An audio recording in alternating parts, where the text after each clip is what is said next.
We now know the state is getting involved in a sad and disturbing discovery at this funeral home in Cobb County. An amateur photographer's pictures inside the burned and abandoned building showed cremated remains left behind and some personal documents left right out in the open. Atlanta News First political reporter Doug Reardon live at the Norman Medford-Peden funeral home in Marietta. Doug, the state is also looking into money that is missing.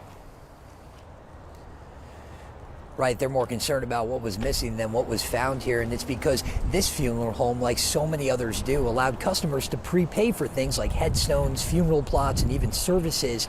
And they said they can't find that money anywhere, but they are working hard to track it down.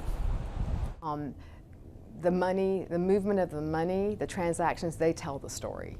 And the story is a tough one to tell. This week, boxes of cremated remains and personal information were found inside the burned and abandoned Norman Medford-Peden funeral home in Marietta. British photographer Ben James, who captures abandoned places with his lenses, made the upsetting discovery. This was so many. This is the most I've ever found. This was cupboards full. As disturbing as what was found, the Secretary of State's office is now looking into what's missing. Norman Medford-Peden was what's known as a pre-need business, meaning customers could prepay for services ahead of time. They would probably prepay for the lot, maybe for the headstone. Nuala Zaharis is the state's cemeteries division director. She and her team are now looking for those prepaid funds that were supposed to be insured or placed in a trust. We want to know where that money is, what happened to that money. Atlanta News First couldn't reach the person listed as the owner of the funeral home on Friday. The Secretary of State's office is on the hunt for them, too.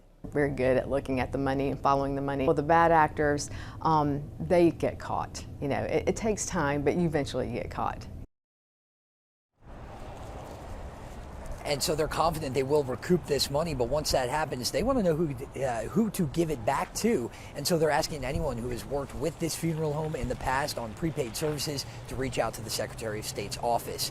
We're in Marietta. Doug Reardon, Atlanta News First.